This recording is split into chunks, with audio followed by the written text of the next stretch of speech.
As my colleague from West Virginia has noted, and as the nation knows, the world knows, President Biden will deliver his third, perhaps final, State of the Union address tonight.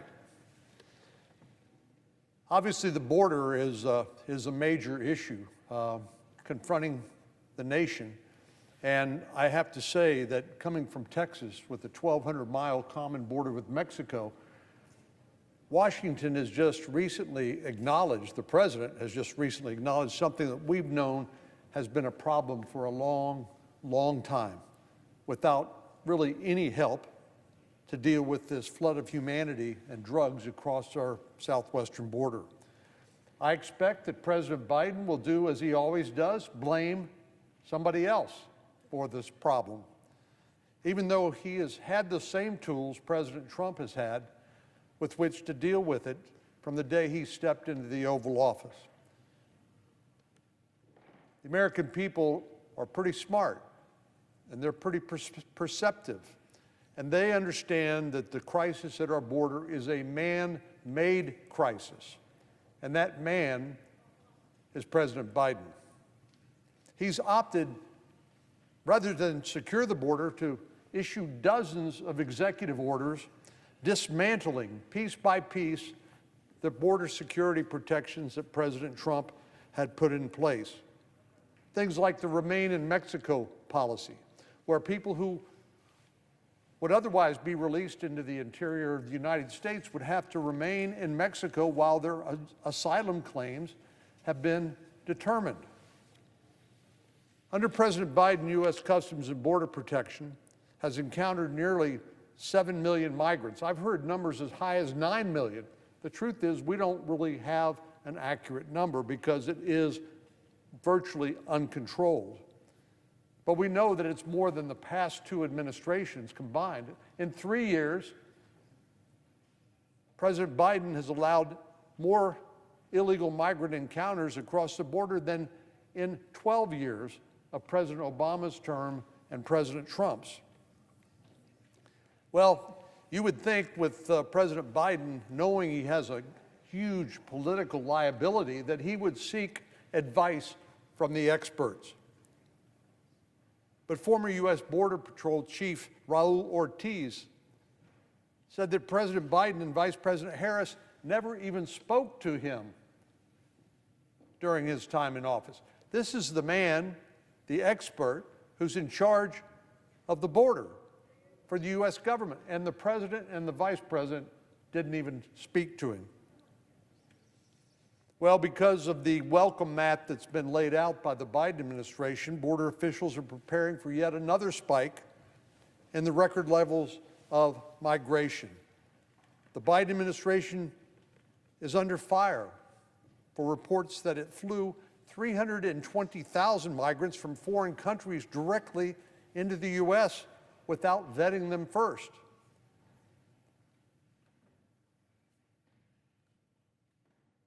Words fail to describe the unprecedented nature of this crisis.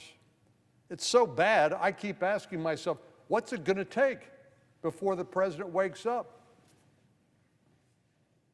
7 to 9 million illegal entries into the country, 300,000 children placed with sponsors in the interior of the country, and as the New York Times noted, many of them forced into involuntary labor. And then when wellness checks were made to see where these children are after they're placed with these sponsors, in the case of the New York Times, they said 85,000 of those sponsors didn't even answer the phone or the door.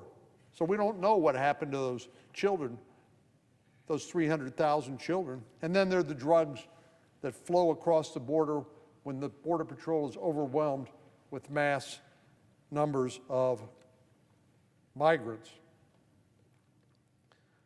Well, here's another problem.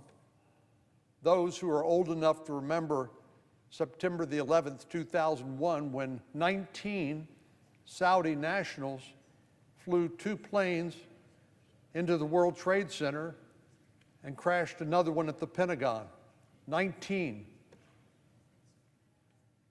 Foreign nationals killed 3,000 Americans that day. So far this year, the Border Patrol has apprehended 169 individuals who are on the terror watch list. So far this fiscal year, they've apprehended 49. But here's what should keep all of us awake at night. Approximately 1.7 million gotaways. In other words, a large number of these migrants turn themselves in knowing they're going to be released. And that's the easiest way to make it into the United States and to probably end up staying for the rest of your life. But 1.7 million people who came across the border evaded law enforcement. They call those gotaways, people caught on cameras or some sensor. How many more people on the terror watch list were among those 1.7 million gotaways? It should alarm all of us to think about those who made it into this country who have not yet been caught. And then there are the drugs. Last year, 108,000 Americans died of drug overdoses, 71,000 of those from fentanyl poisoning.